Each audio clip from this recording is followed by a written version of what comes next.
customers may be confused by what the problem is and how to fix it. A supervisor is also a combination sales associate and customer service representative, and as such, needs to provide expert advice about the most efficient way to help your company give good service. It's a good idea to ask your client if they'd like you to make recommendations on how to improve their service. Then you can offer your best advice and explain the options. Hello, this is Lynette at the Message Center. Is this Mr. Anthony? Yes, it is. I'm calling because we had a very difficult time reaching anyone from your company this weekend with an emergency call. We're all concerned that one day we're going to have a serious message that we won't be able to deliver in a timely manner, one that could turn into serious consequences for all of us.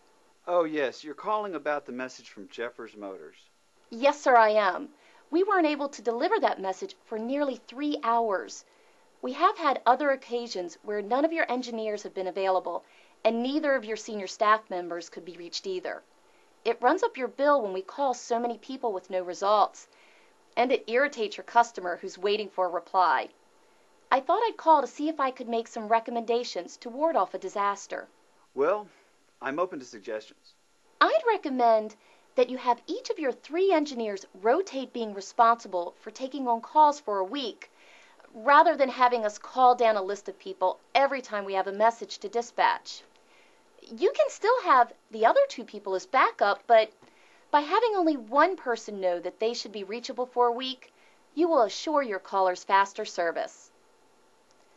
I suggest this alternative because we're setting ourselves up for failure the way that things are now. If we continue to go down the list, we'll continue to have times when no one is available, and one of us will lose a customer. And we certainly don't want to lose your business. And I'm also certain you don't want to lose any of your customers.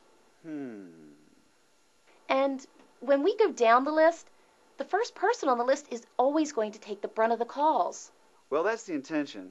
We want Jake to take most of the calls as he has the least seniority. Oh, I see. Then how about having Jake on call every other week and have Pete and Gary alternate?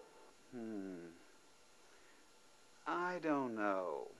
If we can change your dispatching instructions, we will in effect lower your bill, since we won't spend so much time trying to reach someone. We'll also give your customers faster service and eliminate a lot of the frustration here at the service when no one is available. Maybe we could have Jake be the first person we call, and then have Pete and Gary alternate as the second person we try? Why, yes, I think that would work very well.